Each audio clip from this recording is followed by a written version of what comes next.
Jamia Wahabiya അറബിയയുടെ വജ്ര jubilee ആഘോഷങ്ങൾക്ക് തുടക്കം കുറിച്ചുകൊണ്ട് അന്തർദേശീയ വഹബി കോൺഫറൻസ് ഞായറാഴ്ച വണ്ടൂർ ജാമിയ ക്യാമ്പസ് നഗരിയിൽ നടക്കും.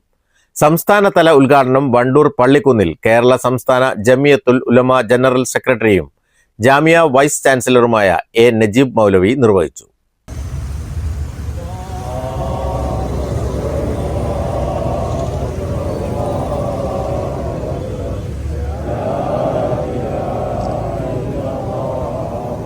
ജാമിയ വഹബിയ അറബിയയുടെ വജ്ര ജൂബിലി ആഘോഷങ്ങൾക്ക് തുടക്കം കുറിച്ചുകൊണ്ട് അന്തർദേശീയ വഹാബി കോൺഫറൻസ് ഞായറാഴ്ച വണ്ടൂർ ജാമിയ ക്യാമ്പസ് നഗരിയിൽ നടക്കും.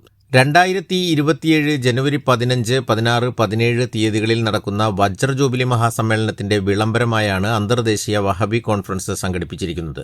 ആഭ്യന്തര അന്തർദേശീയ തലങ്ങളിൽ സേവനമനുഷ്ഠിക്കുന്ന 100 കണക്കിന് വഹാബി പണ്ഡിതന്മാർ പരിപാടിയിൽ പങ്കെടുക്കുമെന്ന് സംഘാടകർ അറിയിച്ചു. സമ്മേളന പ്രചാരണത്തിന്റെ ഭാഗമായി കർണാടകയിലെ മംഗലാപുരം, ബംഗളൂരു ഉൾപ്പെടെ 600ഓളം കേന്ദ്രങ്ങളിൽ പോസ്റ്റർ പ്രദർശനവും പ്രകാശനവും നടന്നു. News bureau, Wandoor.